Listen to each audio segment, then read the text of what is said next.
Companies are spending millions to figure out a compelling brand promise and are spending even more millions blasting this promise into the world. By making a promise that is relevant, different, and credible, a brand can drive up demand, revenues, and profits very fast. But it can crash even faster if the brand promise isn't kept and the customers get disappointed. Many companies are running into this problem, not keeping the brand promise. We call it the brand gap. So what can you do? You guessed it, this is where ugrow comes into the picture.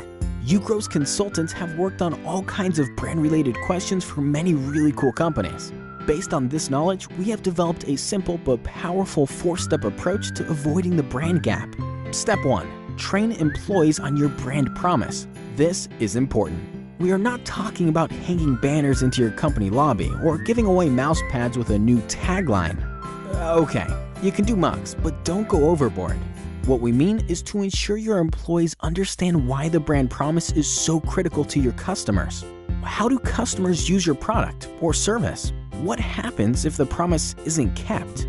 In our experience, for each customer lost due to a broken brand promise, you'll need to find at least 10 new ones willing to try your brand. This is what your employees need to appreciate. And, by the way, that's why the mug thing isn't enough. Step 2. Figure out which customer touchpoints matter most for keeping the brand promise. Don't get hung up trying to determine every single touchpoint. There could be hundreds, too many to manage. Apply the good old 80-20 rule and focus on 10 to a dozen. Step 3. Get processes on brand. Look at the processes behind the touchpoints selected in Step 2. Take them apart and make sure they deliver a customer experience that is in line with your promise. Here's an example. Imagine you are a car manufacturer and your brand promise is, let's say, fun to drive.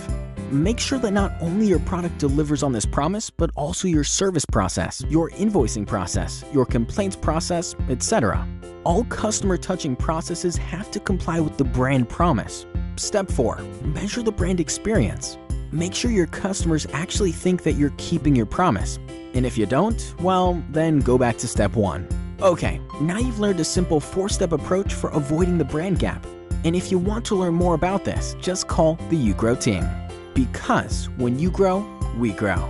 That's why we are called ugrow.